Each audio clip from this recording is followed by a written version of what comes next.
Hello students, I welcome you all to this video lecture on customs duty. In this video lecture, we'll study illustration 17. Galaxy Color Labs has imported a new film processing unit from Konica, Singapore.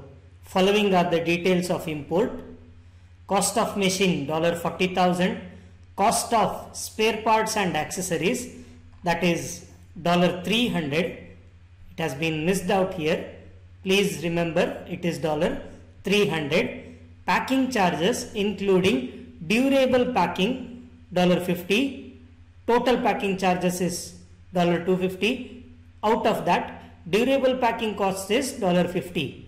All of this will be taken. This full $250 will be taken. Had they mentioned returnable packing $50, then we would have deducted 50 from this and only 200 would have been taken. But here they have mentioned durable packing, so doesn't change anything. So we'll take this full $250 into account. License fees payable to Konica Japan $5,000. Air freight, so mode of transport is airways $600. Insurance rupees 40,000. Installation charges payable to Konica India Bangalore rupees 25,000. This installation is after receipt of goods from customs office, so we will ignore this. Commission to their agent in Singapore $400. This is commission paid by the exporter. If the commission is paid by importer, they will clearly mention that. Okay. Unloading and handling charges rupees 30,000. Freight from airport to the business premise rupees 30,000. Once again, both these are after receipt of goods, so we will ignore both this data. Loading and handling charges, if it was in Singapore, then it would have been given in dollars, but here the amount is given in rupees. That means this is in India, so after the receipt of goods from customs office. Same is the case from airport to business premise, factory. They have taken the machine to the factory. For that there is a cost, but we will ignore it. Date of entry inwards 2nd February 2019. Exchange rate $1 is equal to 66. Date of submission of bill of entry 30th January 2019. Exchange rate $1 is equal to 65. There are two types of exchange rate given. Which will you consider? Yes, you are right. The date, the exchange rate as on date of bill of entry. So $1 is equal to 65 rupees will be taken as exchange rate. Calculate assessable value and customs duty payable if GST on similar goods is 18%. So we'll start. Let's first look at the important data points. Cost of spare parts and accessories $300. They have missed to mention it here, so I have mentioned it once again. All the expenses incurred after importing the machine is of no relevance to us. Hence, while calculating the assessable value, we have to ignore it. While selecting the exchange rate, we have to look for exchange rate given as on date of bill of entry. So $1 is equal to rupees 65. Let's start with the solution. Computation of assessable value of machine. Exchange rate $1 is equal to rupees 65. We'll go with the first one. Cost of machine, they have mentioned 40,000 US dollars. So 40,000 US dollar into 65, 26 lakh. Next, cost of spare parts and accessories $300 into 65, 19,500. Packing charges is also given, 250 into 65, 16,250.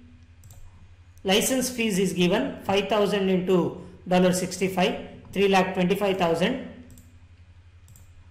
Commission paid to the agent is mentioned in the problem, 400 into 65, 26,000.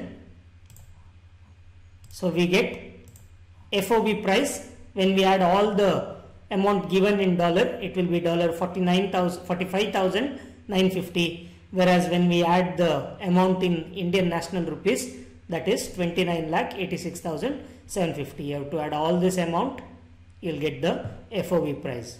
Next, take the transportation cost.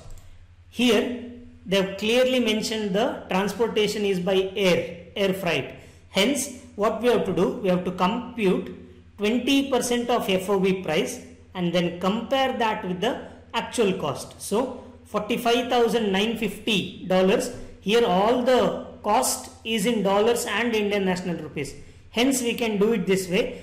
If any of the cost does not have US dollar, only amount in Indian National Rupees is given, then instead of taking the dollar amount, what we will have to do is, we will have to go for amount in Indian National Rupees, take 20% of that and compare that with the dollar amount, convert that into Indian National Rupees. So, 20% of FOB, 45,950 into 20% is 9,190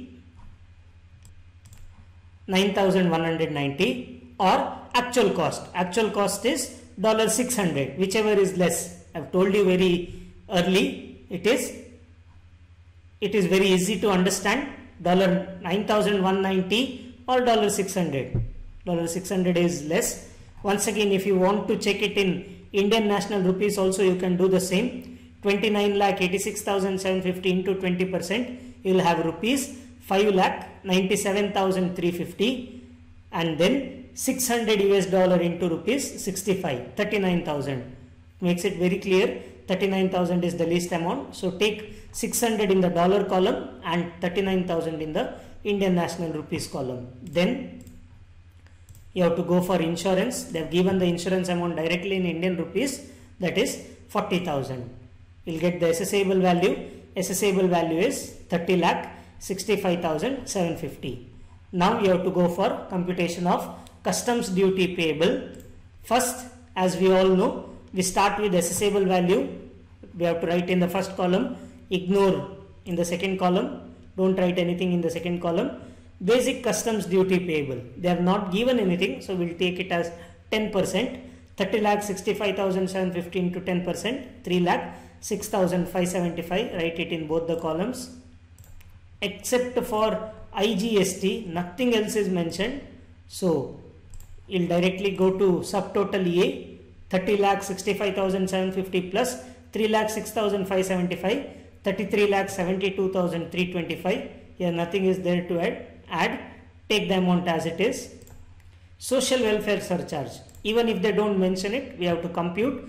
So 3,06,575, whatever is the total in this column, multiply that by 10%. It will be 30,657.5, and we will have to convert it into the nearest number, that is 30,658. Write it in both the columns. Anti-dumping safeguard duty is not there, protective duty is not there, anti-dumping duty is also not there. You will get subtotal B, 33,72,325 plus 30,658, 34,02,983, 3,06,575 plus 30,658. So 3,37,233. Next, you have to add IGST. They have mentioned IGST at 18%. So on subtotal B, 34,02,983 into 18%. So 18% is 6,12,537. 6,12,537. Compensation cess has not been given, so leave it as it is. Total customs duty payable will be 3,37,233 plus 6,12,537. So 9,49,770, and the cost of import 34,02,983 plus 6,12,537, you will get 40,15,520. So by this we have finished this problem. Thank you.